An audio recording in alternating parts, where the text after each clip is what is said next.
Muito bem, gente. Na aula de hoje, falaremos, então, sobre hidrostática, tá? Esta parte do conteúdo será dividida em duas, né? Nessa semana, veremos uma parte e na outra semana, na próxima, veremos o restante, tá? Então, vocês podem perceber que eu já postei no Moodle, no ambiente virtual, as duas partes do conteúdo, tá? Então tem a parte 1, referente a essa semana, e a parte 2, referente à próxima, tá?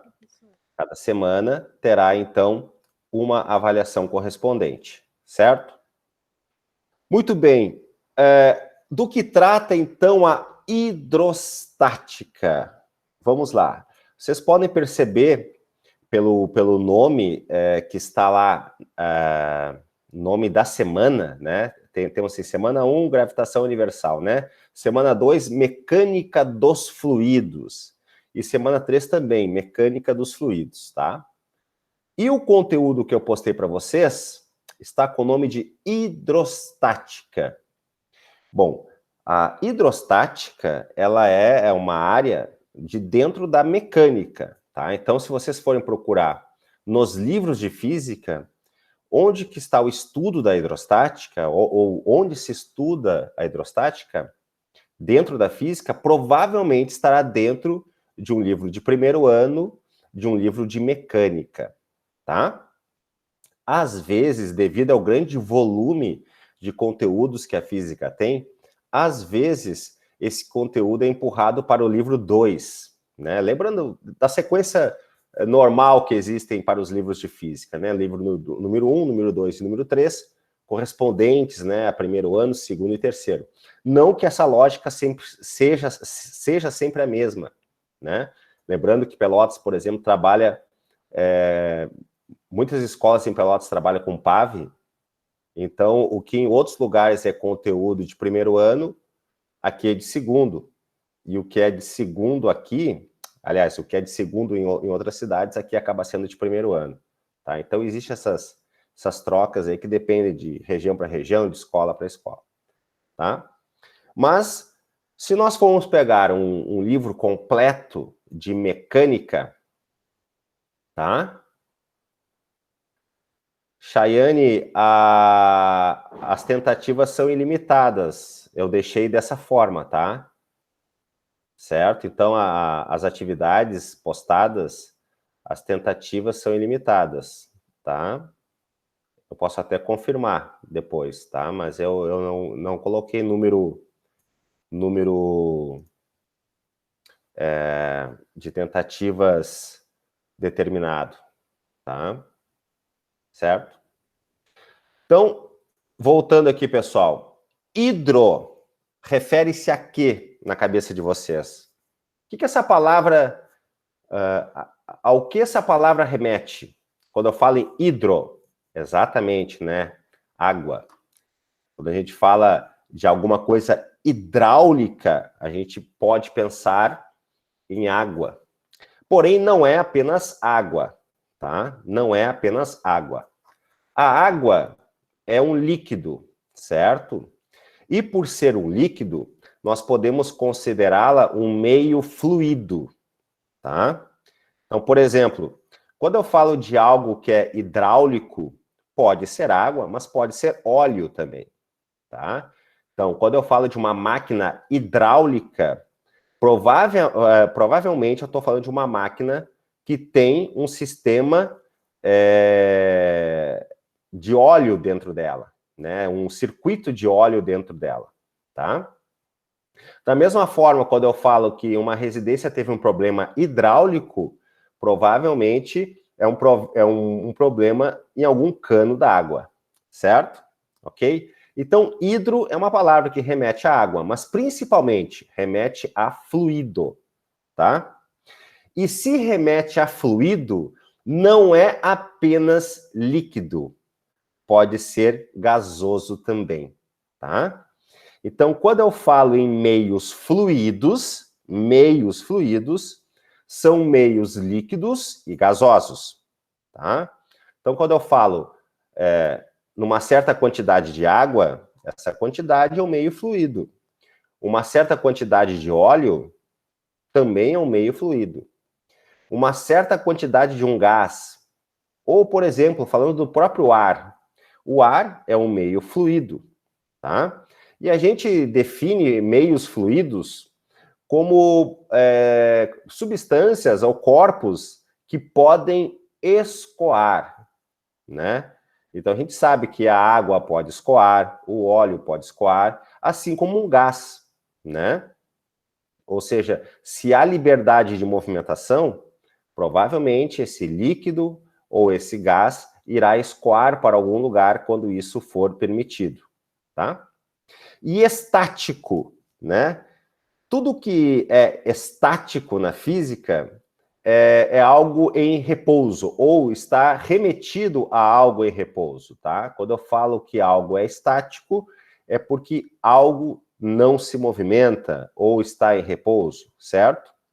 Então, a hidrostática, como vocês podem ver na tela de vocês, né, é a área da física que estuda o comportamento, né, dos corpos imersos em meios fluidos, tá? Ou seja, vamos pensar assim, né? Todo mundo aqui gosta de uma piscina, gosta de uma praia, tá certo? Quando nós estamos mergulhados na água de uma piscina, né, nós percebemos que os nossos movimentos dentro da piscina são diferentes. Concordam comigo? É possível que os nossos corpos possam, por exemplo, flutuar na água? Isso é possível? É possível, né, gente? Os corpos podem flutuar na água. Por exemplo, um navio, né? Um navio é construído de aço. Um navio pesa milhares de toneladas. No entanto, um navio consegue flutuar na água, né? Por quê? Como que um navio que é construído de aço, que pesa toneladas, por que que ele não afunda? Por que que ele flutua na água? Muito bem, Vitória. Tu já falou numa palavra que nós vamos estudar logo, né? Quando nós falamos de coisas, de corpos que podem flutuar, certamente vamos falar de densidade. Certamente vamos falar de um termo chamado densidade. Da mesma forma, por exemplo, como que é possível um balão voar, né? Um balão de ar quente. Ou seja, pelos mesmos princípios que os corpos podem, né, flutuar na água, um balão de ar quente pode se movimentar na nossa atmosfera. A pessoa pode voar de balão, tá? Então, nós vamos trabalhar nesta área do conteúdo sobre esses termos, sobre estas situações, sobre esses fenômenos, onde existe um líquido envolvido, geralmente, mas pode ser o ar também, e esse líquido em repouso, ele vai exercer ações sobre os corpos que estão totalmente imersos nesse líquido ou parcialmente imersos, tá? Muito bem. Então, se a hidrostática estuda, né, o comportamento mecânico dos fluidos em repousos, precisamos, antes disso, antes de entrar nos conceitos mais específicos da hidrostática, falar de outros conceitos da física que serão importantes, tá? O primeiro deles é o de densidade e de massa específica, tá? Pessoal, esse material está disponível para vocês baixarem, inclusive com exercícios resolvidos, tá? Então, vocês podem baixar e imprimir, ou vocês podem baixar e deixar no computador, deixar no celular, como vocês acharem melhor, tá bom? Todos os corpos são formados por matéria. Vocês concordam com isso, né? Sendo assim, todos os corpos devem possuir uma densidade, né? Como que os corpos são formados? Bom, a matéria desses corpos, ela é agrupada. Os átomos, né, se ligam, os átomos formam moléculas, E tudo isso forma, vamos imaginar assim, a grosso modo, vamos imaginar de forma macroscópica, como uma rede de matéria. Pensem assim, vocês olham para uma placa de metal, uma placa de aço, uma placa de alumínio, parece, né, que aquele objeto ele é totalmente homogêneo, uniforme e que não há espaços vazios, vamos dizer assim, dentro dele. A gente não consegue olhar ou imaginar essa estrutura de forma atômica, normalmente, né? Eu vou ver ilustrações de como essa matéria se comporta nesse nível, no nível atômico, em livros, ou uma imagem na internet, uma imagem de computador. Ou seja, nós não conseguimos enxergar a matéria num nível tão pequeno, né? Nós enxergamos aí, vamos imaginar assim, um fio de cabelo para todos nós, macroscopicamente, é uma coisa. Mas quando eu coloco um fio de cabelo no microscópio, né, eu acabo enxergando uma estrutura diferente do que eu enxergo a olho nu, né? Por exemplo, um fio de cabelo tem escamas. Quem é que consegue enxergar escamas de um fio de cabelo a olho nu, né? Ou seja, a matéria é algo muito, muito, muito menor do que um fio de cabelo. Então, eu posso fazer testes em laboratório, fazer experimentos e fazer deduções e fazer projeções de como essa matéria ela se constitui e como que ela se agrupa, né? Então, quando tu olha para uma placa de metal, uma placa de aço, uma placa de alumínio, um fio de cobre, por exemplo, ele parece ser maciço e homogêneo. No entanto, né, a matéria, ela possui, vamos dizer assim, uma estrutura geométrica na sua formação. Quando os átomos se ligam uns aos outros, quando as moléculas se formam, existem espaços entre átomo e átomo, entre molécula e molécula. E isso interfere na densidade desses corpos. Por exemplo, eu posso pegar dois metais. Se eu colocar para vocês assim, frente a frente, um fio de aço e um fio de chumbo, vocês vão dizer que são dois fios de metais. E está certo, são dois metais, né? Um fio de aço e um fio de chumbo, por exemplo. Ou melhor, uma esfera de aço e uma esfera de chumbo. Vocês vão olhar para duas esferas metálicas. No entanto, a densidade do chumbo é maior que a densidade do aço. Mas isso se deve à forma como os átomos de chumbo se ligam uns aos outros e a forma de constituição desse átomo de chumbo, né? O próprio número de prótons e elétrons que formam esse átomo de chumbo, tá? Então, todos os corpos, toda a matéria tem um valor de densidade, certo? Essa densidade, ela é calculada da seguinte forma, pela razão, pela divisão da massa pelo volume, tá? Então, por exemplo, todos nós temos uma densidade também. Claro que o ser humano tem uma densidade média, mas todos nós, diferente que somos, teremos valores um pouco diferentes sobre a nossa densidade, tá? Então, para descobrir a densidade de um corpo, eu pego a massa desse corpo em quilogramas e vou dividir este valor pelo volume que ele ocupa em metros cúbicos, tá? Então, densidade de um corpo, densidade representada por um D minúsculo, é a razão entre a massa em quilogramas pelo volume em metros cúbicos, tá? Detalhe, uma bola de basquete, tá? Vamos falar uma bola de basquete, que ela é de borracha, né? Uma bola de basquete, certo?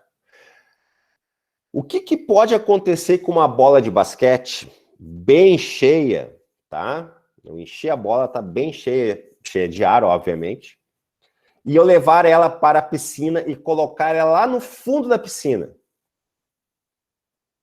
tá? E soltar essa bola de basquete. Peguei a bola de basquete, né? Ou de futebol, ou de vôlei. Levei para o fundo da piscina, né? E soltei essa bola.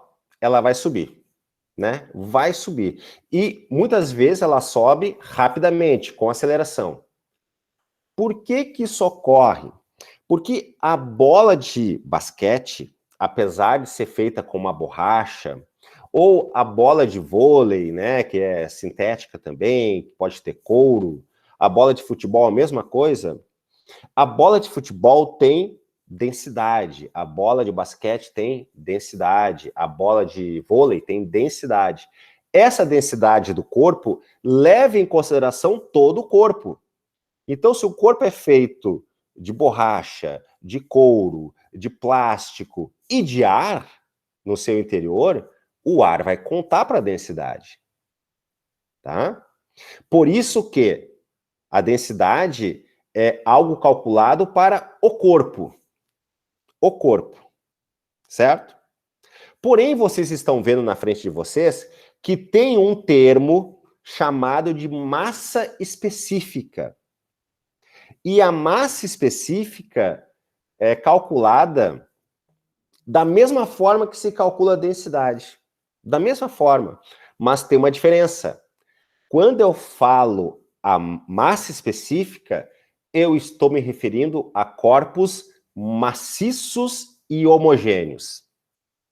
Pergunto para vocês, a bola de futebol é um corpo maciço e homogêneo? Olha a pergunta.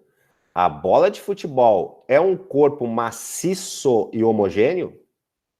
Cheia, uma bola de futebol cheia, né? Sim ou não?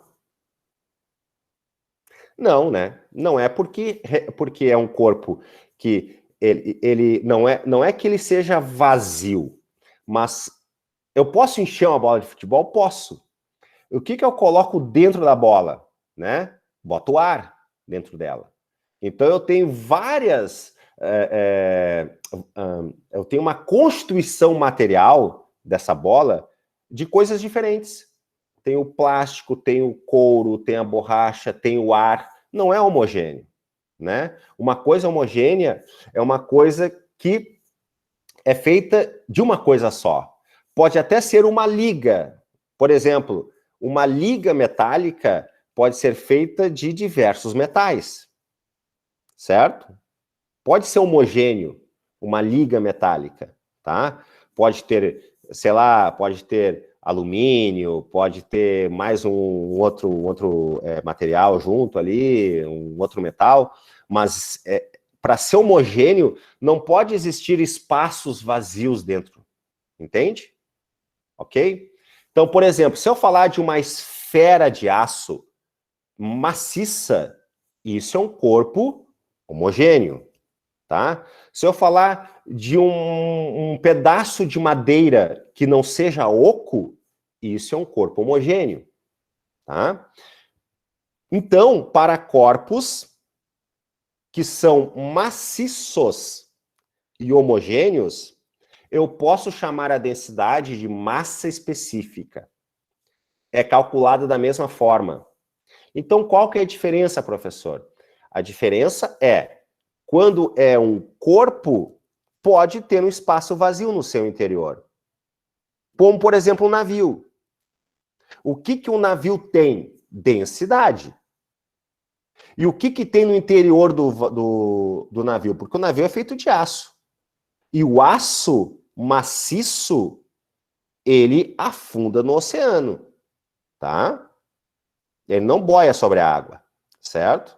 Mas o que que um navio tem? Ele tem um espaço dentro do seu casco que é preenchido com ar, né? E é só por isso que o navio flutua, porque se não houvesse esse ar ali dentro, se fosse preenchido com água ou com aço ou com a carga apenas, o navio iria afundar e não ficaria flutuando, certo?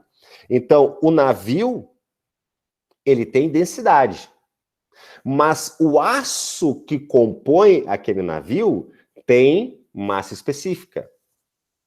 Entendem? Entenderam a diferença? Bom, para calcular densidade é massa sobre volume. Para calcular massa específica, também é massa para o volume. Qual que é a diferença? A diferença, a diferença está na forma como eu vou tratar esses valores. Na forma como eu vou tratar o volume e a massa, tá? Lembrando que essa letra que está aqui, ó, essa letra parece um U, né? Na verdade, é uma letra grega, né, para representar a massa específica, tá? É o Mi, tá bom? Mas, seguindo adiante, tá? Só para explicar para vocês que podem aparecer os dois termos, tá? Tanto densidade como massa específica, certo? Geralmente, quando falar em massa específica, vai falar da substância, ok? Da substância, tá bom? Então, vamos lá, ó. No Sistema Internacional de Unidades e Medida, SI, a unidade de massa específica, ou densidade, é o quilograma por metro cúbico. Frequentemente são usadas unidades grama por centímetro cúbico e quilograma por litro, tá? Então, grama por centímetro cúbico é outra unidade de densidade. Quilograma por litro é outra unidade de densidade, tá? Porém, certo? A unidade no Sistema Internacional é o quilograma por metro cúbico, tá bom? Qual que é a relação entre elas, ó? 1 grama por centímetro cúbico é igual a 1 quilograma por litro, que é igual a 10 na terceira quilogramas por metro cúbico. 10 na terceira, ó, 10 vezes 10 vezes 10, tá? Isso dá 1000, ok? Então, 1 quilo por litro, essa densidade, equivale a 1000 quilogramas por metro cúbico. Assim como equivale também a 1 grama por centímetro cúbico, tá? Essa é a relação, tá bom? Vejam bem aqui, ó.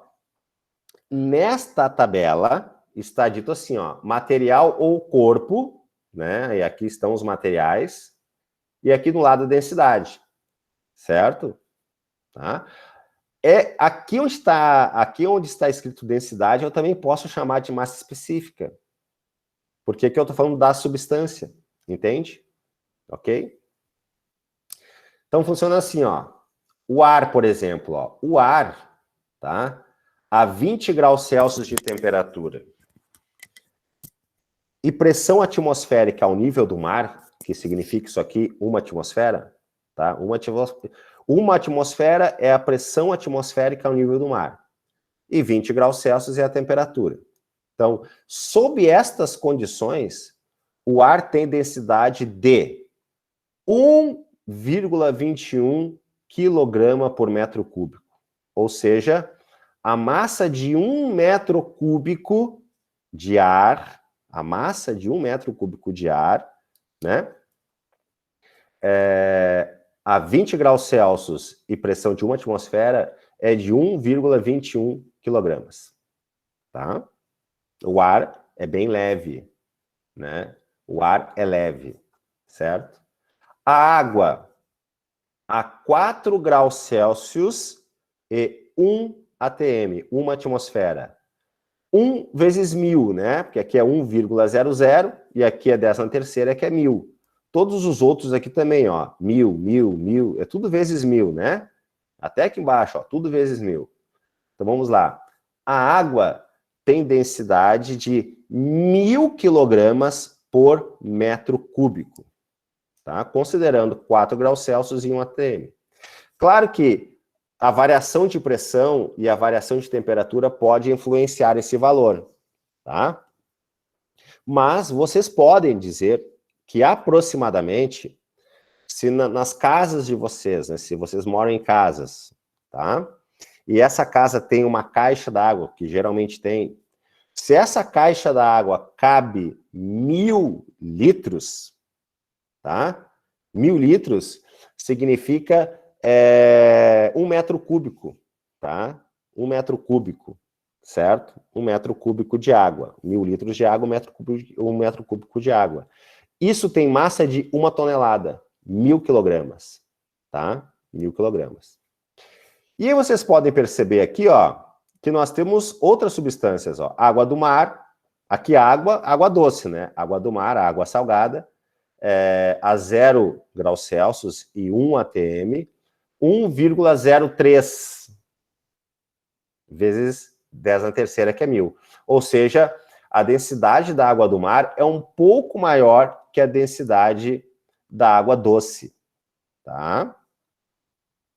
Gelo, 0,92 vezes 1000. Álcool etílico, 0,79 vezes 1000. Gasolina, cortiça. Metal agora, ó. Alumínio.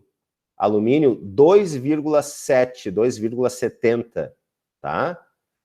Vezes 1000 dá 2.700. Então, 2.700 quilogramas por metro cúbico, né? Ferro, 7,8 vezes 10 na terceira. Então, 7.800 quilogramas por metro cúbico, tá? Por exemplo, é comum, né, que os automóveis mais modernos e os automóveis mais caros e os automóveis esportivos troquem as chapas de aço que constituem esse veículo por chapas de alumínio, porque o alumínio é mais leve, né? O alumínio é mais leve, é um metal mais leve, tá? Então tem densidade menor que a do ferro. O chumbo aqui, ó, 11,3 vezes 1000, então 11.300 quilogramas por metro cúbico, tá? E a densidade do mercúrio, né? Também, ó, 0 graus Celsius e 1 atm, 13,6 vezes 1000. Então, 13.600 quilogramas por metro cúbico. 13,6 vezes maior do que a da água doce, tá? Então, aqui nós temos uma tabela de densidades, ok? Pessoal, sobre densidade e massa específica, dúvidas?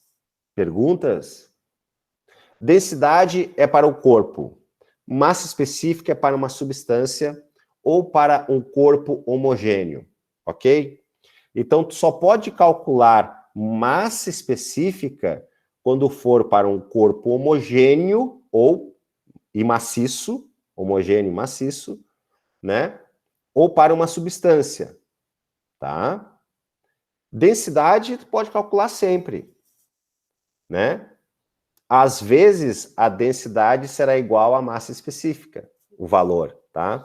Por isso que quase sempre se usa o termo densidade, tá bom? Quando aparecer massa específica, é porque está se tratando de um corpo maciço e homogêneo, tá? Ou da substância, tá bom? Muito bem. Densidade é um termo que também aparece na química, né, com bastante frequência. E para que possamos avançar no conteúdo, precisamos também falar de pressão, tá? Que também aparece em diversas áreas na física, tá bom? O que é uma pressão na física? Bom, os corpos interagem, certo? E os corpos, ao interagirem, eles podem fazer essa interação por forças de contato. Porque existe também interação à distância. Por exemplo, a gravidade ao redor do nosso planeta gera um campo gravitacional, né? Aliás, o nosso planeta gera um campo gravitacional, tá? Em função disso, os corpos de massa são atraídos, né, para o nosso planeta. Nós estamos sendo atraídos para o nosso planeta. Independente se eu estou tocando no solo ou não, né? Se eu subir no alto de um prédio e saltar, eu vou cair. Eu vou ser atraído, né, para o solo em função da força-peso, em função do campo gravitacional terrestre, tá? Isso é uma força de campo. É uma força que pode atuar à distância. Assim como as forças magnéticas, por exemplo, tá?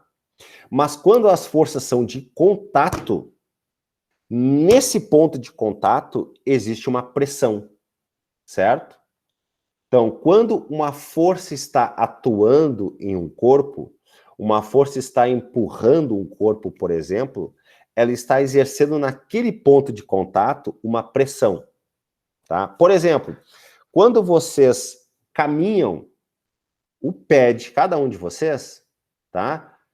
Toca o solo e, ao fazer isso, exerce uma pressão no solo.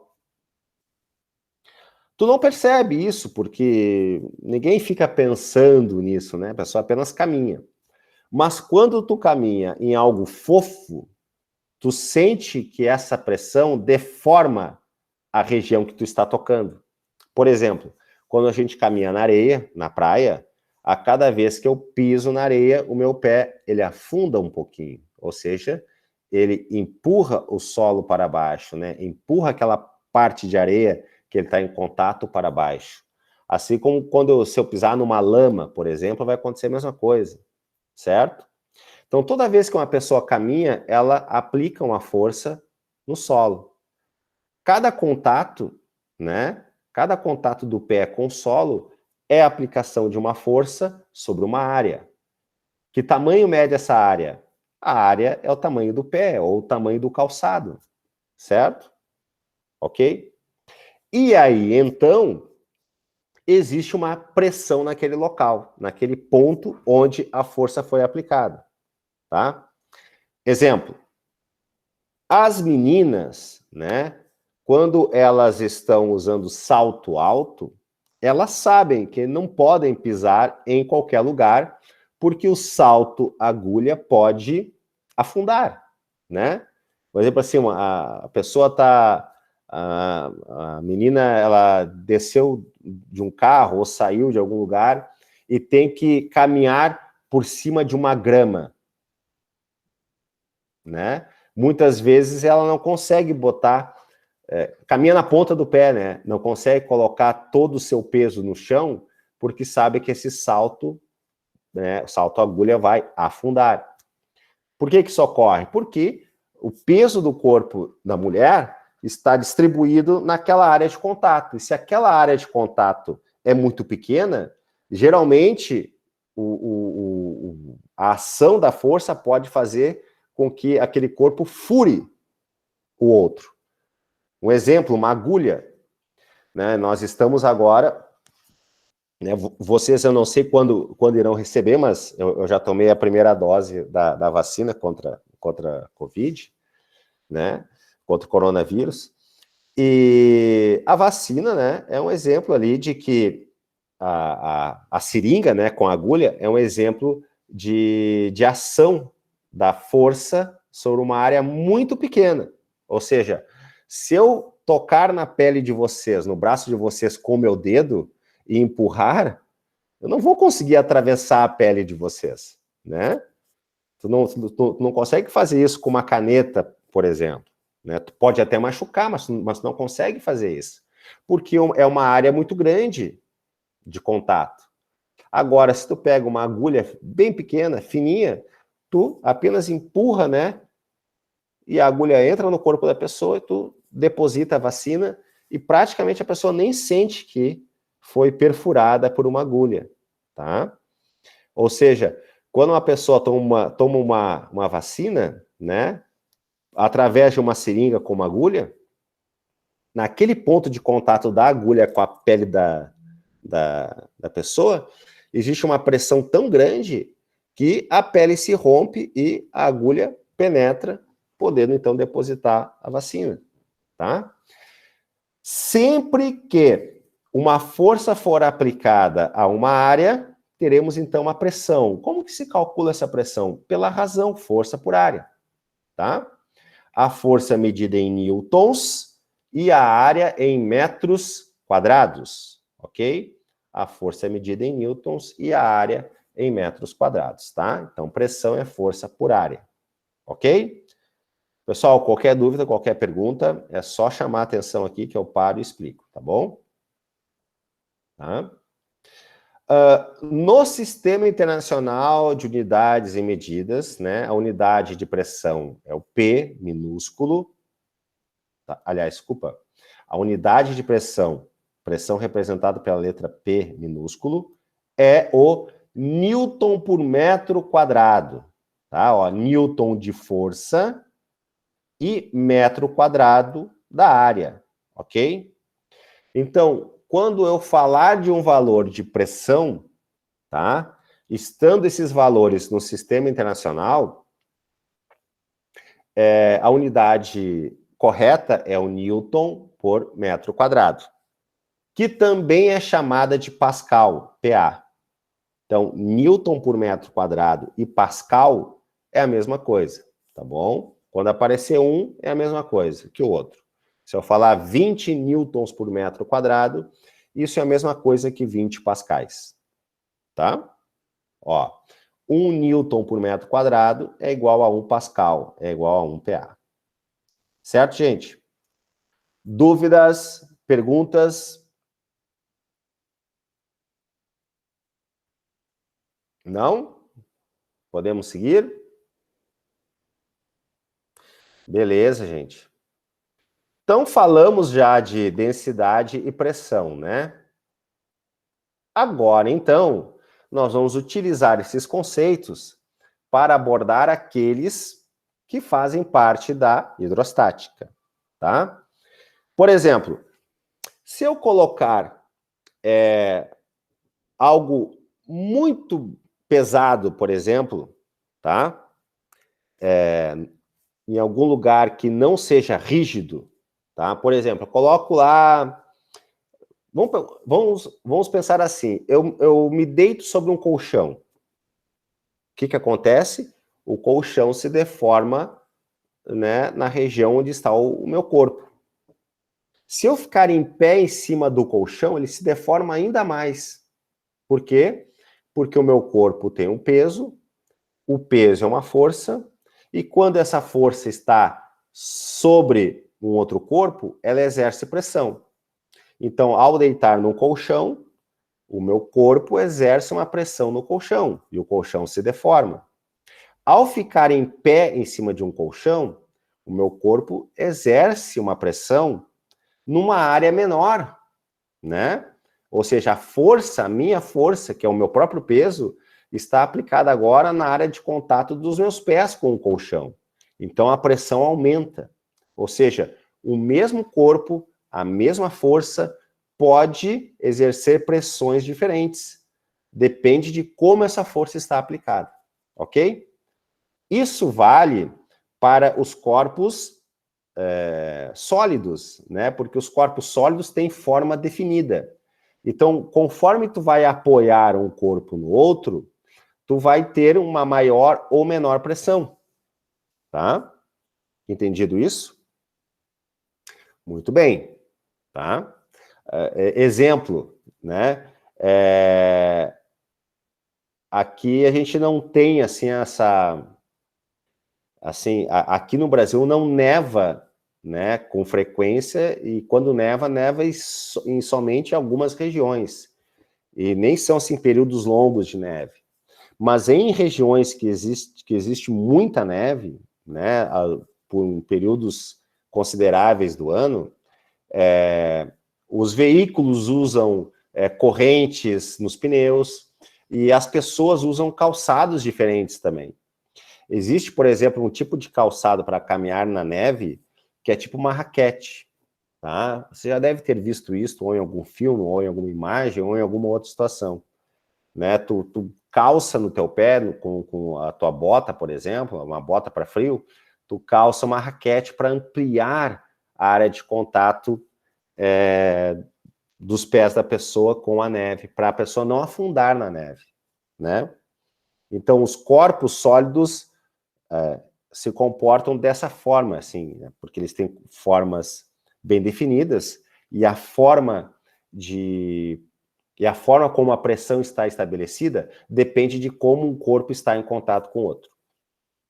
Agora, quando eu falo de líquidos, por exemplo, ou gases, os líquidos, eles não possuem uma forma própria, eles possuem a forma do recipiente, tá? Se eu virar um copo de água no chão, essa água se esparrama, se espalha, né? Vai ficar uma fina camada de água por uma área bem grande, certo? Então, para que eu tenha aquele volume de água, eu preciso do copo, para que eu possa concentrar aquele volume de água. né? Quando eu falo assim, 1 litro de água, esse 1 litro de água, ele está contido em algum lugar, ou dentro de uma jarra, ou dentro de uma panela, ou dentro de um copo, certo? Ok? Então, os líquidos, eles ocupam a forma que o recipiente disponibiliza para eles. Da mesma forma que os gases, eles ocupam todo o espaço disponível a eles, tá? Vocês podem pensar assim, vocês devem agora estar ou no quarto, ou na sala, em algum lugar, em algum ambiente, né? Eu estou numa sala, por exemplo, tá? Então, a sala onde eu estou está completa de ar, cheia de ar. Não tem um espaço dela que está meio vazio. Na sala que eu estou, tem os móveis e tem ar. E tem eu aqui dentro também, certo? Então, o ar é um meio gasoso. E o ar ocupa todo o espaço disponível a ele, certo? Então, tanto os líquidos como os gases, eles estarão dentro de recipientes, certo? Dentro de recipientes, ok? Então, vamos ver como que ocorre a pressão em meios fluidos. Pressão em meios fluidos, tá? Ó, teorema fundamental da hidrostática ou teorema de Steven. Pressão em fluidos. Um fato importante sobre as forças exercidas por um fluido em repouso é que elas são perpendiculares às superfícies em contato com o fluido, como ilustra a figura abaixo. Ou seja, aqui tem um recipiente, tá? Claro que eu estou vendo esse recipiente cortado, né? Mas poderia ser uma bacia, uma panela, um copo, uma caixa d'água. É um recipiente com um líquido dentro, ok? Então, aqui é onde está o líquido, certo? Né? Aqui eu tenho uma região homogênea, vamos dizer assim, né? Que só tem o líquido. A região de fronteira, vamos dizer assim, né? Onde eu tenho um corpo diferente, são as paredes do recipiente. Então, as paredes do recipiente que estão aqui, ó, estão em contato com o líquido, certo? Esse líquido, naturalmente, exerce uma força nas paredes do recipiente. Tanto é que, se houvesse um furo nesse recipiente, a água iria escapar por ali. Vocês concordam com isso? Tá? E se esse volume de água fosse muito grande, e esse recipiente não fosse forte o suficiente, esse volume de água poderia romper com o recipiente. Por exemplo, você já deve ter ouvido falar, né, que uma represa pode romper, uma caixa d'água pode romper. Ou seja, se uma represa pode romper, uma caixa d'água pode romper, quem é que está rompendo a represa? Quem é que está rompendo a caixa d'água? O líquido, certo? Então, o líquido exerce força nas paredes do recipiente, né? Exerce pressão, porque essa força está aplicada sobre uma área. Então, força aplicada sobre uma área gera uma pressão. E vocês podem perceber aqui nesse desenho, nessa imagem, que essas setas têm tamanhos diferentes.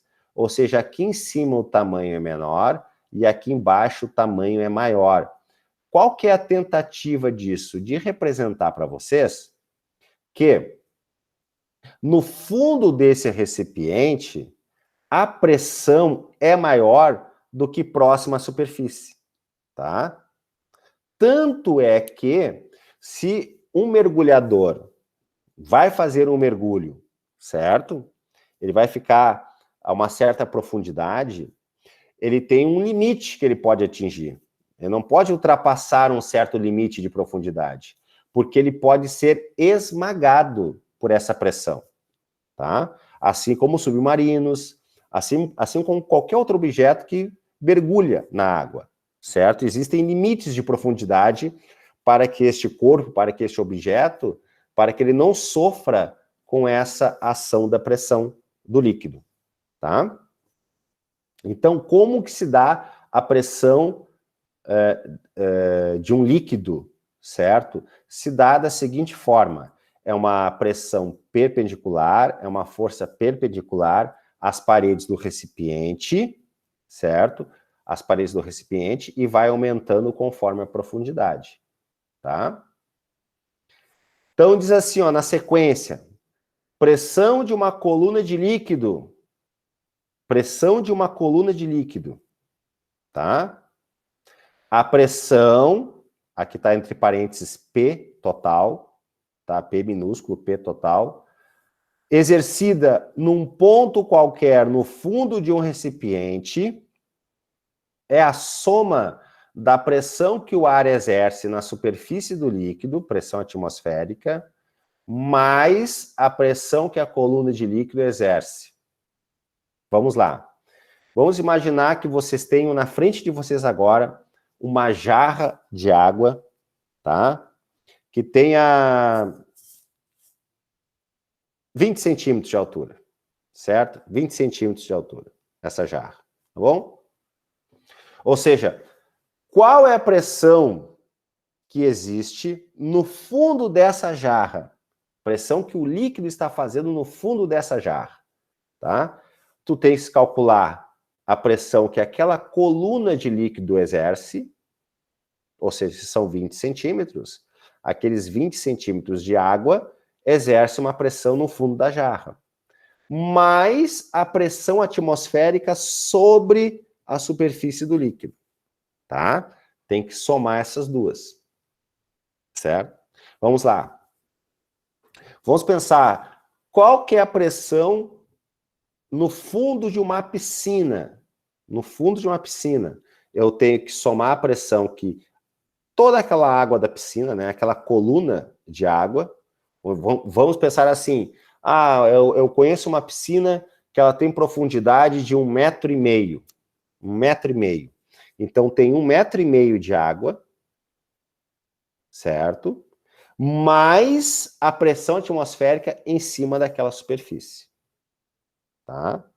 Então, para saber a pressão no fundo de um recipiente, eu preciso somar estas duas pressões. A pressão da coluna líquida, certo? E a pressão atmosférica na superfície do líquido, tá?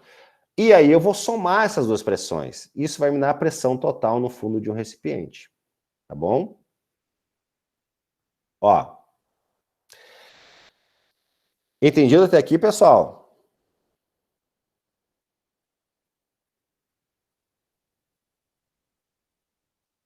Muito bem, ó. Aqui está representado nessa figura. Tem o líquido e tem o ar sobre o líquido, né? Então tem uma pressão em cima da superfície do líquido e uma pressão no fundo do recipiente, né? Como que eu calculo a pressão exercida só pelo líquido? Só pelo líquido, tá? Pressão da coluna líquida, só do líquido, certo? Da seguinte forma. Olhem para essa imagem aqui, ó. Eu tenho aqui, na superfície do líquido, na superfície, eu tenho apenas o ar. Então, qual que é a pressão nesse ponto aqui, na superfície do líquido? É a pressão atmosférica, tá? A pressão atmosférica, ela pode variar, tá? Mas, quando eu falar de pressão atmosférica ao nível do mar, né, vai ser sempre a mesma. Uma atmosfera, um atm, tá? Ok? Bom, até o fundo desse recipiente existe uma profundidade. Essa profundidade é uma altura. Eu posso representar pela letra H. Tá? Ok? E esse líquido, ele tem uma certa densidade. Pode ser água, pode ser um óleo, pode ser glicerina, pode ser mercúrio, que é um metal no estado líquido, a temperatura ambiente, tá? Então, esse líquido em questão, certo? Ele tem uma densidade, ok? Essa densidade, ela pode ser conhecida por nós, ou pode ser a incógnita da questão, pode ser aquilo que eu quero descobrir, tá? Ok? E, né, tudo isso está dentro de um campo gravitacional. Lembrando, por que que os corpos caem? Porque existe peso, força-peso, né? E por que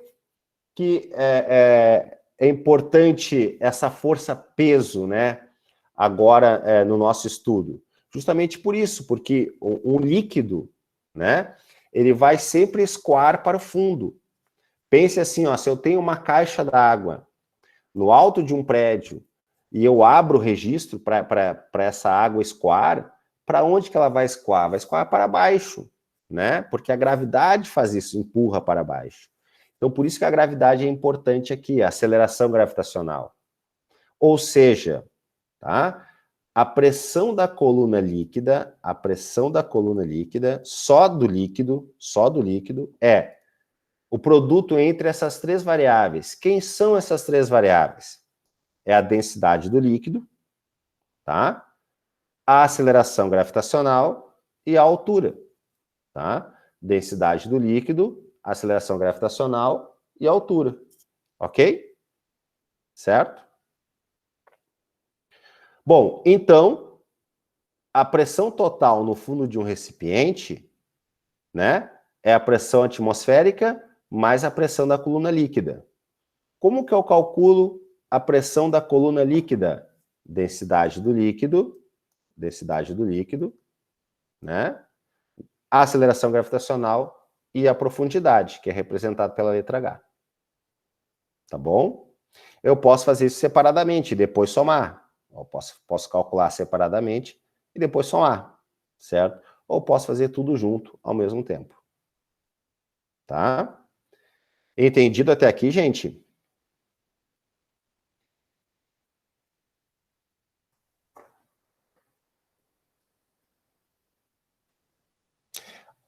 H é a altura, mas também é a profundidade, entende? Entende que é uma distância vertical? É uma distância vertical, tá? Então, se eu olhar de baixo para cima, eu posso chamar de altura. E de cima para baixo eu posso chamar de profundidade. É a mesma coisa, tá? Ok? Passando adiante, então, teorema de Stephen. A diferença de pressão, delta P, ó, tudo na física que tem delta remete a uma variação, tá? A uma diferença, tá bom?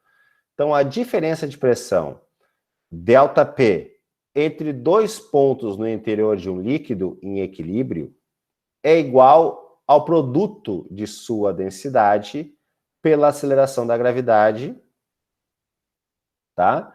E pela diferença de nível entre esses pontos considerados. Ou seja, nessa imagem aqui, ó, eu tenho o mesmo recipiente, só que eu tenho dois pontos de profundidade aqui, ó, o ponto A e o ponto B, tá? Tem uma diferença aqui de profundidade, tem uma diferença de altura, tá? Essa diferença é fácil de ser calculada, né? Se eu disser que daqui, ó, da superfície até o ponto A, mede 1, e daqui da superfície até o ponto B, mede 7, por exemplo, tá? A diferença aqui entre eles vai ser 6, né? Ok? Então, quando eu quero saber a diferença de pressão, eu preciso conhecer a diferença ou a distância entre os pontos, tá? Entre o ponto A e o ponto B, por exemplo. Tá bom? Isso é importante? É, né? Porque, por exemplo, para um mergulhador, né, o corpo humano, ele resiste a certos valores de pressão, tá? Por exemplo, todos nós aqui, tenho certeza, né, que vocês também, nós não somos mergulhadores. A gente até já pode ter mergulhado a meio metro de profundidade, 1 metro de profundidade, mas não mais que isso. Então, se nós fôssemos pensar em alguém que trabalha, né, mergulhado, como, por exemplo, tem pessoas que consertam casco de navio, né, ou trabalham em plataformas de petróleo, por exemplo, fazendo manutenção dessas plataformas mergulhados no mar, tá? Então, a profundidades de 10, 20, 30 metros, isso é arriscado para o corpo, né? Para o corpo humano. E para máquinas também, não é qualquer máquina que consegue mergulhar tranquilamente. Se eu saio de um ponto para outro rapidamente, isso pode ter consequências muito graves ao corpo, tá? Por isso que sair de um ponto de maior pressão, que no caso aqui é o ponto B, para o ponto A, que é um ponto de menor pressão, exige cautela, dependendo de quem está ali se movimentando. Da mesma forma, vocês podem pensar o seguinte, ó. Para este recipiente, se eu fizesse 2 furos aqui, ó, um furo no ponto A e um furo no ponto B, onde a água iria escoar com mais força, se isso aqui fosse água, né? Onde vocês perceberiam a água escoando com mais força? Certamente seria no ponto B, porque aqui tem uma pressão maior do que aqui no ponto A, tá? Consequências do teorema de Stevens. A pressão aumenta com a profundidade, certo? Então, a pressão que um líquido exerce, ela aumenta conforme a profundidade, tá? Quanto mais profundo se está, quanto mais água ou líquido, por exemplo, líquido, né, existe sobre aquele ponto que eu estou analisando, maior é a pressão. Porém, aqui, ó, num mesmo nível, as pressões são iguais, tá? Então, aqui para os pontos, ó, X, Y e Z, para esses 3 pontos que estão no mesmo nível, a pressão é a mesma, tá? Ok? A superfície livre de um líquido em equilíbrio é plana e horizontal, né? Se vocês encherem um copo com água e girarem o copo só um pouquinho, vocês vão ver que a superfície da água vai se manter plana e horizontal, né? Gente, entendido até aqui? Já vamos chegar nos exercícios resolvidos, tá? Bom, isso aqui é outra coisa que em livros, vocês já devem ter visto em algum momento, se não viram, é algo bem comum de ser apresentado em livros, na internet também, que são os vasos comunicantes, tá? Veja só, aqui eu tenho 4 vasos, tá? Esse aqui que é retilíneo, esse aqui que é em espiral, esse aqui que tem 2 regiões circulares, assim, parece 2 bolas aqui, e aqui um que está inclinado, tá? Só que aqui embaixo, ó, eu tenho uma região com líquido que comunica todos esses vasos, tá? Então, eu digo que esses vasos aqui estão comunicantes, tá? Esses vasos, eles estão ligados uns aos outros. Dessa forma, certo? Dessa forma, esses vasos irão manter o mesmo nível, tá? De líquido para todos eles, certo? Isso é importante, por exemplo, vocês podem perceber que as cidades possuem caixas d'água, né? Assim, existem... Aqui em Pelotas eu não sei onde ficam exatamente as caixas d'água, mas na minha cidade, por exemplo, Natal, na região mais alta da cidade tem uma caixa d'água, né? E se vocês pensarem assim, nas casas de vocês também tem caixa d'água, no prédio tem caixa d'água. Onde que ficam essas caixas? Né? Nos pontos mais altos. Por quê? Porque a água vai escoar para baixo, certo? Ou seja, o que acontece, né? Se eu preencho com líquido, aqui onde vocês estão vendo a mãozinha, ó, se eu preencho esse tubo aqui com líquido até aqui em cima, certamente esse líquido vai escoar para os outros até que atinjam um mesmo nível. Inclusive, todos eles aqui ficariam com o mesmo nível, né? Na verdade, o limite seria esse aqui, ó. Se eu tentasse preencher este lado aqui, este tubo da esquerda, tá? Com água até a borda, até o limite, eu não conseguiria. Não conseguiria fazer isso. Por quê? Porque esse aqui está abaixo, ó. Este lado está abaixo. Então, o que que acontece nessa situação, tá? Acontece o seguinte, eu coloco água por aqui e vai atingir até o mesmo nível que está aqui, ó, nesse outro lado. Vocês podem perceber que esse lado aqui é maior do que esse outro. O lado da esquerda é maior que o lado da direita. Então, quanto mais água eu fosse colocando aqui nesse lado, eu iria atingir até esse nível e depois ia começar a transbordar por aqui. Ia transbordar por esse lado.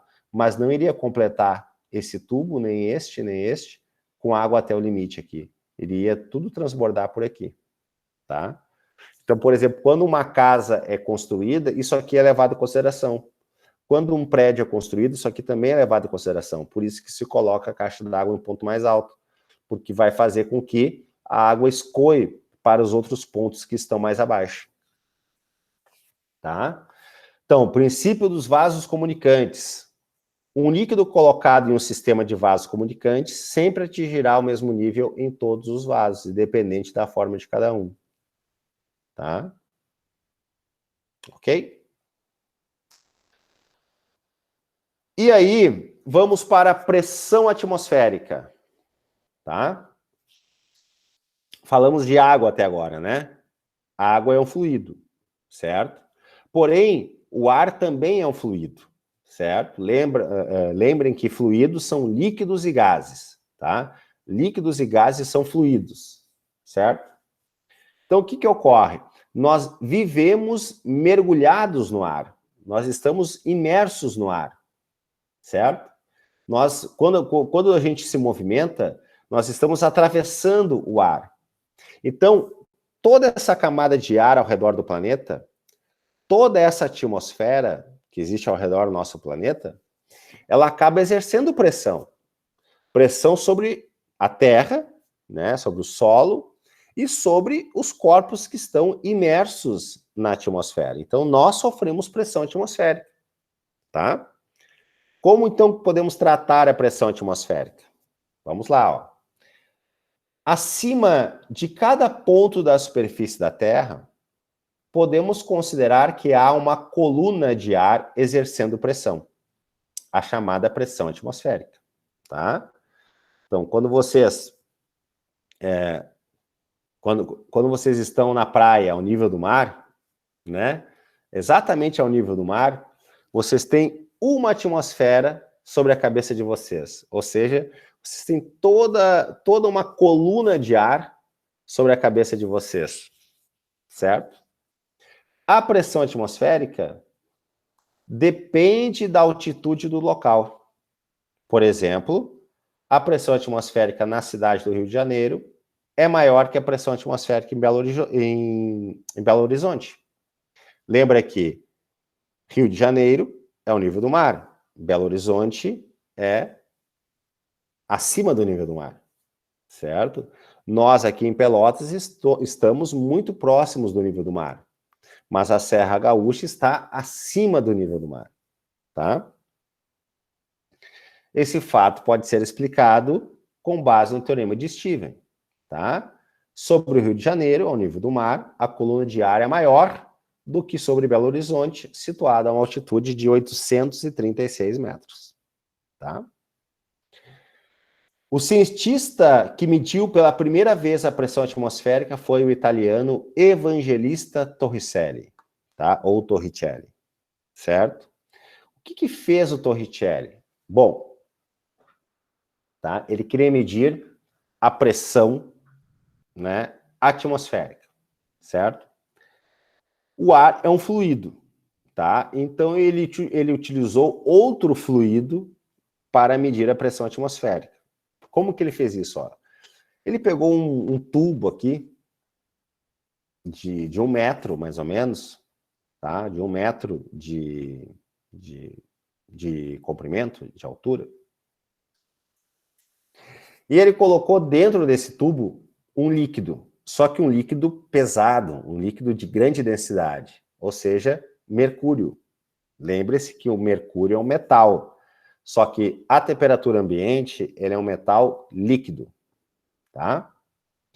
E aí ele tapou muito bem a saída do mercúrio, certo? Pegou aquele tubo, né?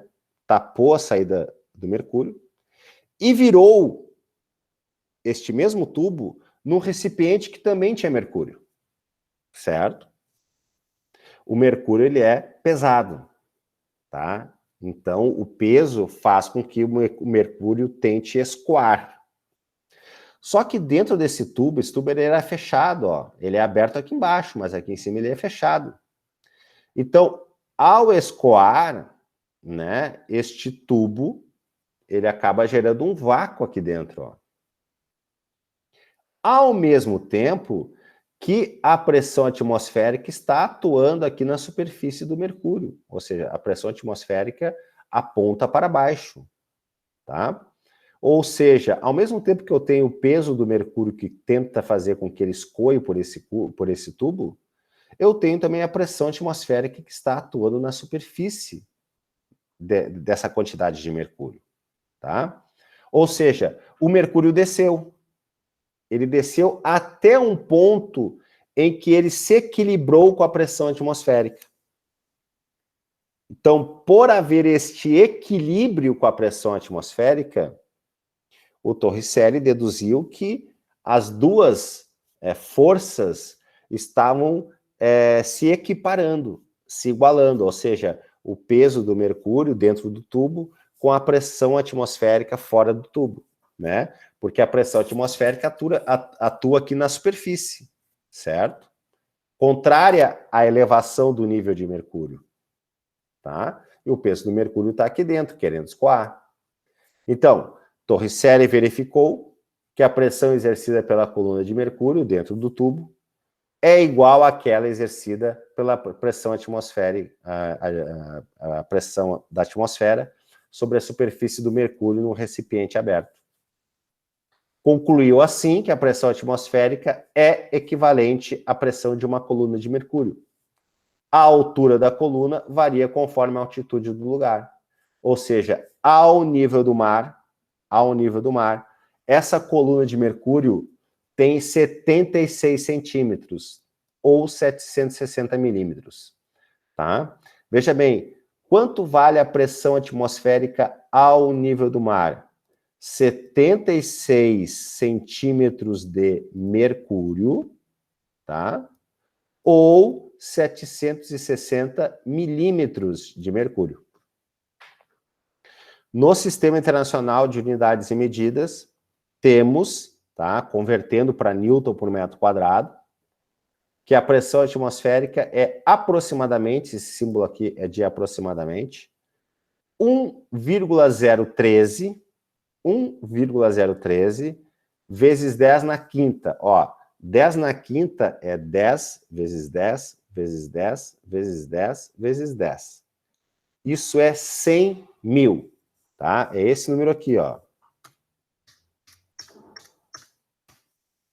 100 mil. São 5 zeros, tá? Então, 1,013 é aproximadamente 1, né? 1 vezes 100 mil, 100 mil newtons por metro quadrado. Então, quando eu olho, né, quando eu estou na praia, certo? Estou na praia. Estou na areia da praia, tá? Nível do mar. Se eu desenhar na areia 1 metro quadrado, na areia da praia, se eu desenhar ali 1 metro quadrado, existe uma força em cima daquele 1 metro quadrado equivalente a 100 mil newtons, tá? 100 mil newtons, tá? Que é a pressão atmosférica. Tá bom? Certo, gente? Ó, quando a pressão atmosférica é igual a uma atmosfera, isso ocorre ao nível do mar, ela é denominada pressão normal. Então, pressão normal é igual a 1 atm, uma atmosfera, tá? Ao nível do mar, a pressão atmosférica é igual, em média, à pressão normal, tá bom? Então, eu posso falar que a pressão atmosférica ou pressão normal é de 1 atm, Posso falar que é 1 vezes 10 na quinta newtons por metro quadrado. E posso falar também que ela equivale a 760 milímetros de mercúrio. Esses três valores podem aparecer. 1 atm, 1 vezes 10 na quinta newtons por metro quadrado e 760 milímetros de mercúrio. Tá? Pessoal, na sequência tem exercícios resolvidos. Ó. Tem aqui o número 1,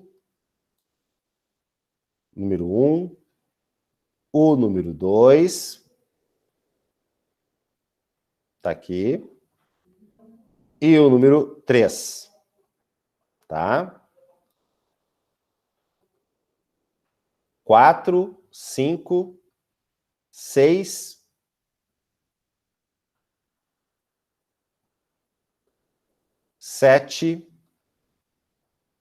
7 exercícios resolvidos, tá? Ok?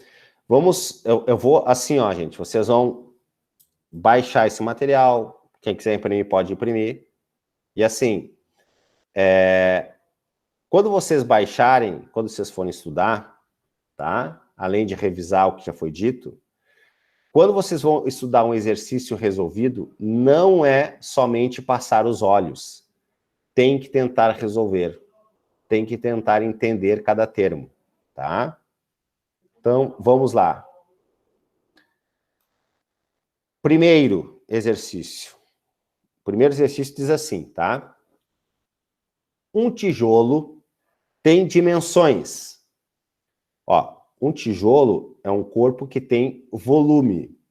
É um corpo tridimensional. Ou seja, tem comprimento, tem altura e tem profundidade. Tá? Então, um tijolo tem dimensões 5 centímetros, 10 centímetros, 20 centímetros. Tá? Então, um lado tem 5 centímetros, o outro tem 10 centímetros e o outro tem 20 centímetros. Tá? E massa de 200 gramas. 200 gramas. Determine as pressões expressas em Newton por metro quadrado que ele pode exercer quando apoiado sobre uma superfície horizontal. Tá? Adote G, aceleração da gravidade, igual a 10 metros por segundo ao quadrado. Tá bom? Então vamos lá, ó. Aqui tem a figura. Ó. Veja bem, 5 centímetros, 10 centímetros e 20 centímetros. Ele é um objeto tridimensional, então ele pode ter 3 faces, 3 áreas diferentes, tá? Ó, o tijolo, solução, né? O tijolo exerce sobre a superfície horizontal uma pressão devida ao seu peso, né? O que os corpos possuem? Possuem peso. Esse peso está aplicado na região de apoio desses corpos, tá? Peso é calculado como? Massa vezes gravidade. Certo, gente? Sendo a massa 200 gramas em quilogramas, isso dá 0,2, tá? Veja bem, a força precisa estar em quilogramas, então o peso tem que estar em quilogramas. Aliás, desculpa, falei bobagem, né? A força tem que estar em newtons, tá? A força precisa estar em newtons. Então, a massa tem que estar em quilogramas, certo? Então, 200 gramas equivale a 0,2 quilogramas. Então, calculando o peso, 0,2 quilogramas vezes 10 metros por segundo ao quadrado, que é a aceleração da gravidade, isso vai dar um peso de 2 newtons, ou seja, esse tijolo tem 2 newtons de peso, ok? Essa é a força que ele pode exercer, 2 newtons. Mas como ele tem 3 faces diferentes, tá? Ele vai poder exercer 3 pressões diferentes. Depende da forma como eu for apoiar esse tijolo. Ó, eu posso apoiar ele assim, eu posso apoiar ele assim, eu posso apoiar ele assim, né? Como vocês podem ver pela imagem, pela área 1, ou área 2, ou área 3, tá? Então, aqui eu vou calcular as áreas, e essas áreas precisam estar em metros quadrados. Tá? Então, ó, 10 centímetros vezes 20, aqui, a área 1, ó, a área 1, 10 vezes 20, a área 2 é 5 vezes 20, e a área 3 é 5 vezes 10. Centímetro vezes centímetro é centímetro quadrado. Para transformar isso em metros quadrados, vocês podem procurar uma maneira de resolver, tá? Mas eu prefiro fazer da seguinte forma, eu prefiro fazer isso usando os prefixos, tá? Então, eu prefiro substituir esse C aqui do centímetro pelo prefixo que ele representa, tá bom? Ou seja, 1 centímetro é 1 vezes 10 na menos 2 metros. Como aqui é ao quadrado, eu tenho que transformar esse 10 na menos 2 ao quadrado. Ele fica 10 na menos 4. Tá? Enfim, vocês podem encontrar a melhor maneira para fazer isso. Tá? É conversão de unidades de comprimento, tá bom? Ou de área, certo? Ou de volume, tá? Então, a área 1 tem 2 vezes 10 na menos 2 metros quadrados.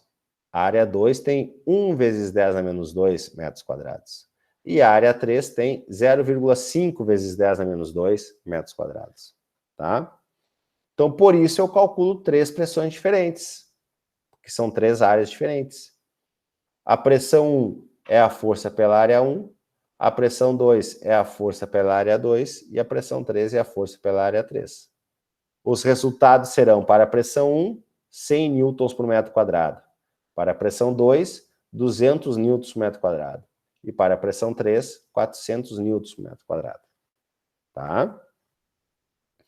Ou seja, aqui tem bastante matemática envolvida, mas o princípio físico é esse aqui, ó. O princípio físico é pressão é igual a força sobre área, tá? Lembrando que a pressão precisa estar, aliás, que a força precisa estar em newtons e a área em metros quadrados. Tá bom? No segundo, fala de densidade e massa específica. Ó, um objeto feito de ouro maciço tem 500 gramas de massa e 25 centímetros cúbicos de volume. Determine a densidade do objeto e a massa específica do ouro, tá? Em gramas por centímetro cúbico, em quilogramas por metro cúbico. Veja bem o que diz a solução do problema. Como se trata de um objeto homogêneo e maciço de ouro, sua densidade coincide com o valor da massa específica da substância que o constitui. Tá? Então, nesse caso, a densidade e a massa específica é a mesma coisa. Tá? Sendo a massa 500 gramas e o volume 25 centímetros cúbicos, né, vem que densidade do objeto igual à massa específica do ouro, que é igual a massa sobre o volume.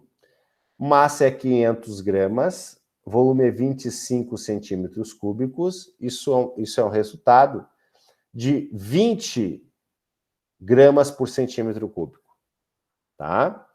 20 gramas por centímetro cúbico, ó, gramas por centímetro cúbico é uma unidade de medida para a densidade e massa específica. Porém, eu posso converter isso, tá, para quilograma por metro cúbico, tá bom? Então, a densidade do ouro é igual a massa específica, a densidade do objeto é igual à massa específica do ouro, que é igual a 20 gramas por centímetro cúbico.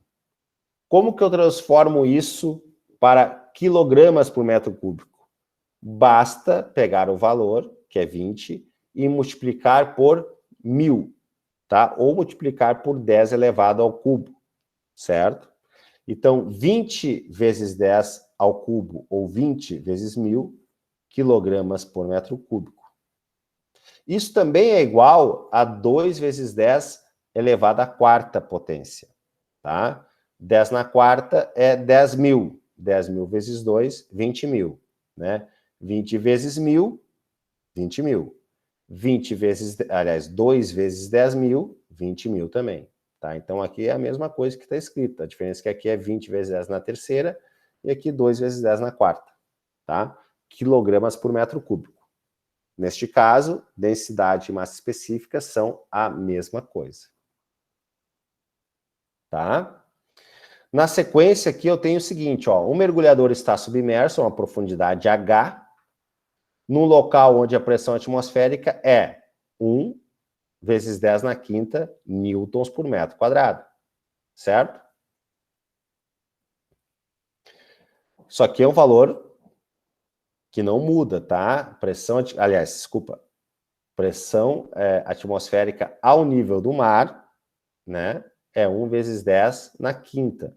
Para efeito de cálculos aqui, tá? Ao nível do mar, vai ser sempre esse valor. Então, aqui ele está avisando que é isso, ó. O mergulhador está submerso a uma profundidade H, num local onde a pressão atmosférica é 1 vezes 10 na quinta. Ok. A densidade da água é igual a 1 vezes 10 na terceira quilogramas por metro cúbico. E a aceleração da gravidade local é G igual a 10 metros por segundo ao quadrado. Sabe-se que a pressão da coluna líquida acima do mergulhador é também igual à pressão atmosférica. Vamos determinar a pressão total a que o mergulhador está submetido e a profundidade H. Então, vamos lá. Ele está dizendo o seguinte, ó. No local onde está esse mergulhador, a pressão atmosférica ao nível ali, onde ele se encontra, né, na superfície do líquido, é de 1 vezes 10 na quinta, né, newton por metro quadrado. A densidade da água, 10 na elevada ao cubo, quilogramas por metro cúbico, tá? E a aceleração da gravidade é 10 metros por segundo ao quadrado. Sabe-se que a pressão da coluna líquida, ou seja, só do líquido que está sobre ele, né, porque ele está mergulhado, só do líquido, vale uma pressão atmosférica. Então já se sabe que a pressão da coluna líquida também vale uma atmosfera, ou seja, tem esse mesmo valor aqui, ó. Tem esse mesmo valor, tá? Tem esse mesmo valor, ok? Quero conhecer a profundidade. Então vamos lá, ó. Pressão total é igual à pressão atmosférica mais a pressão da coluna líquida, tá? Então vamos pensar assim, se esse mergulhador ele está numa região onde tem uma pressão atmosférica até a superfície do líquido, e a profundidade que ele está, esse líquido gera mais uma pressão atmosférica, ele está sob duas pressões atmosféricas, entendem? Uma até a superfície do líquido e uma até a região que ele se encontra. Então, qual é a pressão total? Isso aqui é interpretação, ó. A pressão total é 2 vezes 10 na quinta. Lembra que a pressão atmosférica ao nível do mar, é 1 vezes 10 na quinta. Na região que ele está, a coluna de líquido também gera um valor igual à pressão atmosférica. Então, somando 1 mais 1, dá 2. 2 vezes 10 na quinta newtons por metro quadrado. Isso é igual à pressão atmosférica mais a pressão da coluna líquida. Tá? Então, ó, 1 vezes 10 na quinta é a pressão atmosférica e a pressão da coluna líquida, dGH. Tá? dGH. Certo? Quero conhecer H. Então, aqui, resolvendo, ó, 2 vezes 10 na quinta, igual a 1 vezes 10 na quinta, igual densidade do líquido, 1 vezes 10 ao cubo, gravidade, 10 metros por segundo ao quadrado, multiplica esse aqui, dá 1 vezes 10 na quarta, e esse cara aqui, ó, 1 vezes 10 na quinta, passa para o outro lado subtraindo. 2 menos 1 é 1. 1 vezes 10 na quinta, igual a 1 vezes 10 na quarta. Como eu quero conhecer H, 1 vezes 10 na quarta, que está multiplicando, passa dividindo. 1 dividido por 1 é 1. 10 na quinta dividido por 10 na quarta é 10. Então, a profundidade a qual ele está nesse momento, né, é de 10 metros. 10 metros de profundidade. Por que eu coloquei esse exemplo? Já para fixar isso para vocês. Via de regra, tá? a cada 10 metros de profundidade, gera-se uma pressão dessa coluna líquida equivalente a 1 atmosfera. Então, uma pessoa que está a 10 metros de profundidade está sentindo só do líquido uma pressão igual a uma pressão atmosférica. Se ela estiver a 20 metros de profundidade, estará sentindo só do líquido uma pressão igual a 2 atmosferas. Qual que é a pressão total? Eu tenho que somar com a pressão atmosférica, que está até a superfície do líquido. Então, quem mergulha numa profundidade de 10 metros está submetido a 2 pressões atmosféricas. Quem mergulha a uma profundidade de 20 metros está submetido a 3 pressões atmosféricas. Porque 20 metros são 2 pressões atmosféricas, mais a pressão do ar, da atmosfera, na superfície do líquido, mais uma atmosfera. Tá? Pessoal, eu sei que tá rápido, que tem bastante conteúdo, tem muita coisa, mas eu tô passando por cima, sim, para que a gente possa vencer toda essa parte. A aula vai ficar gravada, vocês vão poder retomar esse conteúdo quando vocês desejarem, tá? Vai ficar salvo. E qualquer dúvida, eu estou à disposição. Basta me procurar no Moodle mesmo, mandando uma mensagem lá no Moodle, ou manda um e-mail, vocês têm um e-mail, tá? E vocês podem marcar um horário de atendimento, né? Que é nas quintas-feiras, das 16h30 às 17h30, tá bom? Última página aqui de exercícios resolvidos, tá? Nós temos aqui, ó, o número 4, 5, 6 e 7, tá? Número 4. Calcule a pressão no fundo de um lago a profundidade de 20 metros. Ó, calcule a pressão no fundo de um lago a profundidade de 20 metros. Tá bom? São dados. Pressão atmosférica, 1 vezes 10 na quinta, newtons por metro quadrado. G, que é a aceleração da gravidade, 10 metros por segundo ao quadrado. E densidade da água, que é 1 vezes 10, vezes 10 ao cubo, quilogramas por metro cúbico, tá? Então, qual que é a pressão total? A pressão total é a pressão atmosférica mais a pressão da coluna líquida, tá? Pressão total é igual. Pressão atmosférica ao nível do mar, 1 vezes 10 na quinta, tá? Mais pressão da coluna líquida, densidade do líquido, aceleração da gravidade e profundidade, tá? Bom, quem é a densidade? 1 vezes 10 ao cubo. Foi dado aqui, ó, a densidade da água, tá? Foi dado aqui a densidade da água, tá bom? Quem é a aceleração da gravidade? É 10.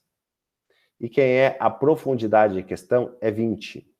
Então, 1 vezes 10 é 10. 10 vezes 20, tá? Isso vai ser 200, tá bom? 200 vezes 1000, isso vai dar 200 mil, que eu posso escrever da seguinte forma: 2 vezes 10 na quinta, certo? 2 vezes 10 na quinta. Ou seja, multiplicando a densidade pela aceleração da gravidade, mais a profundidade, aqui eu multiplicando tudo isso, eu vou encontrar 2 vezes 10 na quinta, ok? E eu vou somar esses dois. 1 vezes 10 na quinta, mais 2 vezes 10 na quinta, isso vai dar 3 vezes 10 na quinta, certo? Elevado à quinta potência, tá? Então, 3 vezes 10 na quinta, newtons por metro quadrado. Essa é a pressão total no fundo desse lago. Assim, Vitória, eu prefiro usar as potências, tá? Mas tu pode usar os números por extenso, não tem problema nenhum, tá bom? Vocês podem usar os números por extenso, tá? Eu prefiro usar potência, por isso que eu coloco assim, tá bom? Mas vocês podem usar, né, por extenso.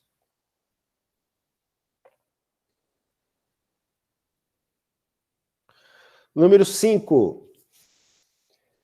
3 recipientes com alturas iguais a 0,5 metros, mas com formatos diferentes, são totalmente preenchidos com o mesmo líquido de densidade 1 vezes 10 na terceira, quilogramas por metro cúbico, tá? Como indica a figura. O fundo de todos os recipientes tem área de 0,4 metros quadrados, tá? Então, aqui estão os 3 recipientes, né? Sendo a aceleração da gravidade, G, igual a 10 metros por segundo ao quadrado, e a pressão atmosférica igual a 1 vezes 10 na quinta newtons por metro quadrado, determine a pressão total exercida no fundo dos 3 recipientes e a intensidade da força que atua no fundo dos 3 recipientes. Vamos lá. Pessoal, os recipientes são diferentes, mas todos eles têm a mesma altura. E todos eles têm a mesma área no fundo, ou seja, a mesma altura, 0,5 metros, e uma área de 0,4 metros quadrados em cada fundo. Logo, se é a mesma altura para todos e é o mesmo fundo para todos, né? A pressão no fundo dos 3 recipientes é a mesma, tá? E é dada pelo teorema de Stephen, independente da forma da coluna, tá? Veja bem, eu tenho aqui a mesma diferença de altura para todos eles, certo? Então, eu tenho a mesma coluna líquida para todos eles, e eu tenho o mesmo fundo aqui. Então, né, a força aplicada ao fundo de cada um deles é a mesma, logo, a pressão também é a mesma, tá? Aqui está a resolução, ó, de quanto vale essa pressão, tá? Que é a mesma para os 3. Pressão total é igual à pressão atmosférica mais a pressão da coluna líquida. A pressão atmosférica é 1 vezes 10 na quinta, e a pressão da coluna líquida é a densidade do líquido, vezes a aceleração da gravidade, vezes a profundidade, tá? Substituindo os valores e calculando, vocês vão chegar neste valor. Pressão total é igual a 1,05 vezes 10 na quinta newtons por metro quadrado. Ou 105 mil, tá? Para quem for escrever esse valor por extenso, isso vale 105 mil newtons por metro quadrado, tá bom?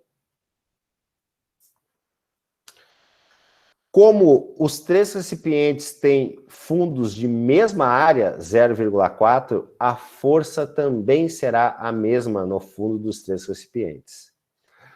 Ora, se pressão é força sobre área, quando eu quero encontrar a força, que é o caso aqui, essa área que está dividindo a força passa para o outro lado, multiplicando a pressão.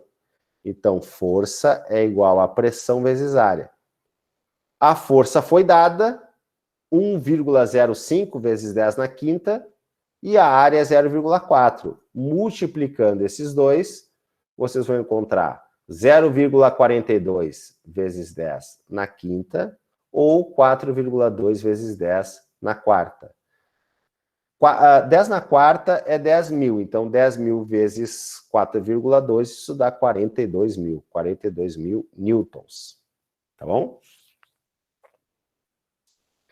Esses exercícios que estão resolvidos e que eu estou passando por cima, vocês precisam resolver separadamente, cada um com calma, tá bom? Vamos então para os 2 últimos, tá? Ó, o exercício 6 e 7. Rapidão. Diz assim, então, no exercício 6. Água e óleo de densidades 1 grama por centímetro cúbico e 0,8 gramas por centímetro cúbico, respectivamente, são colocados em um sistema de vasos comunicantes, como mostra a figura.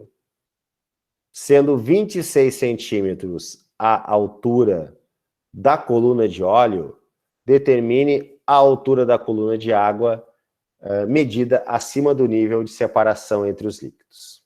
Tá? Então, aqui, ó, eu tenho o seguinte, ó, eu tenho, tá?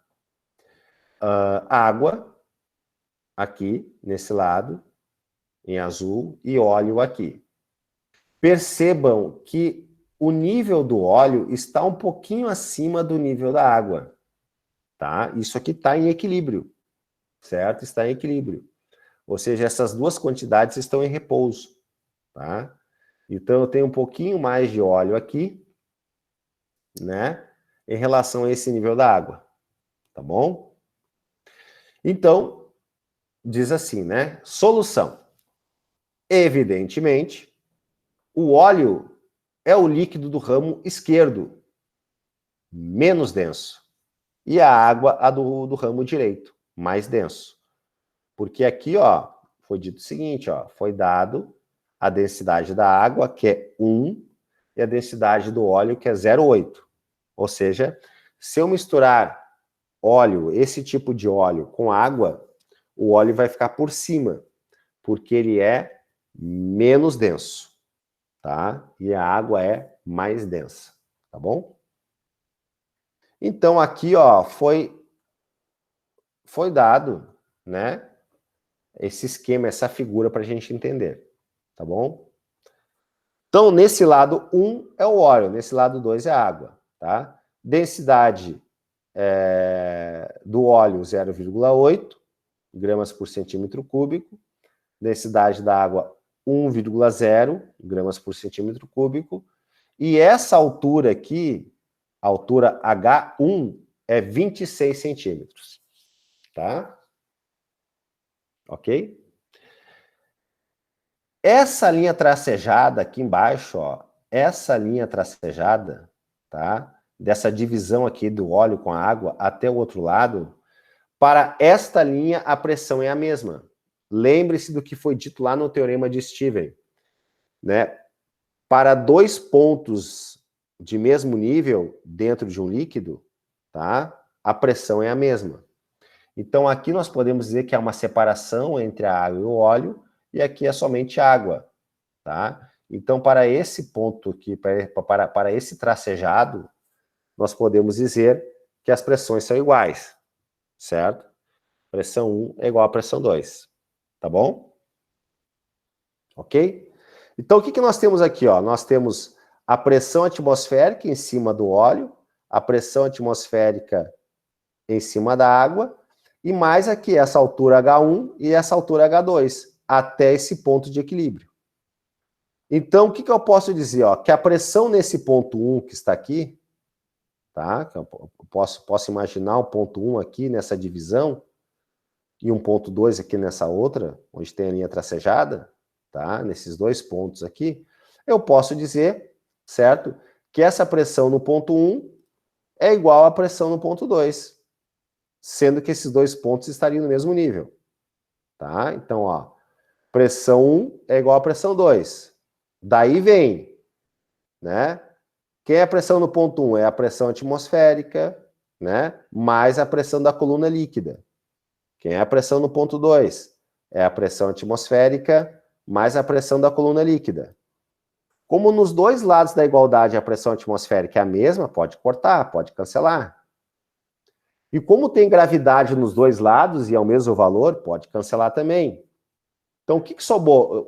O que sobrou, né? Para um lado, sobrou esse produto aqui, ó. Para o lado 1, densidade 1 vezes altura 1. Para o lado 2, densidade 2 vezes altura 2. E a gente iguala isso, ó. 0,8 vezes 26 igual a 1 vezes H2. 0,8 vezes 26 dividido por 1 igual a 20,8 centímetros. Então, esse lado aqui, o H2, vale 20,8 centímetros. Tá?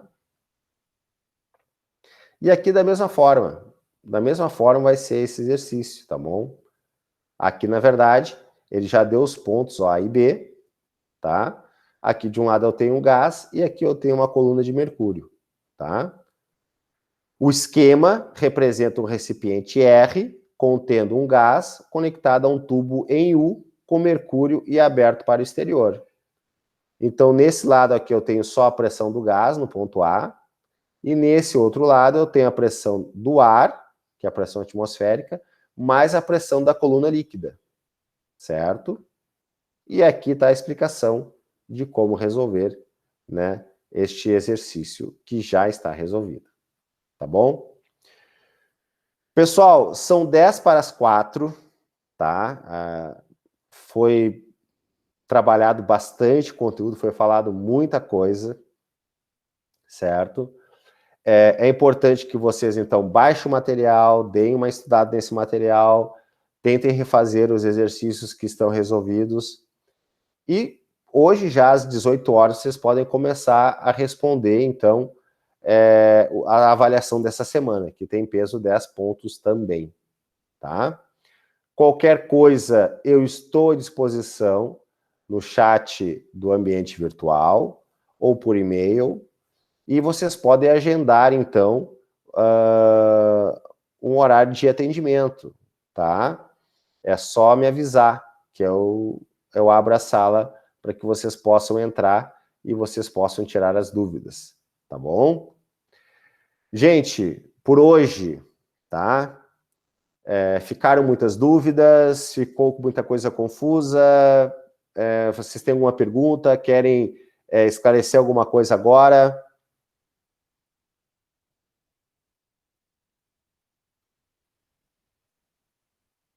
Sim? Não? Então, pessoal, vou fazer a chamada, tá? Vocês podem escrever no chat agora, oi, tá bom? Que aí eu vejo ali os que estão presentes agora no final da aula, tá bom?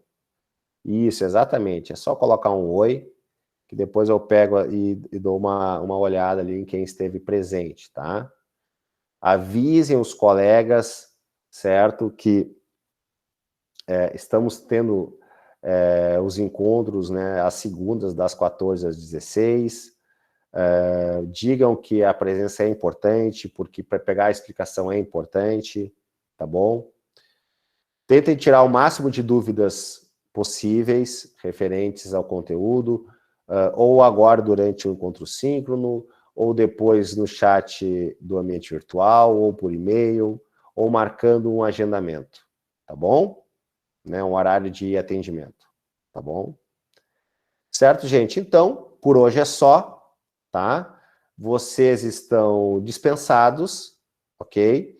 Ficou, então, esse último exemplo aqui, o exemplo 7, né, para que eu pudesse explicar ele, apesar dele já estar resolvido, mas acredito que se vocês tiverem paciência e tentarem entender, né, o que está escrito aqui, vocês vão conseguir compreender, tá bom? Qualquer coisa é só me procurarem, tá? Uma boa tarde a todos e a todas, e estou sempre à disposição de vocês, tá? Basta me procurar, tá bom? Nos encontramos, então, ou no horário de atendimento quinta-feira, ou na próxima segunda, tá?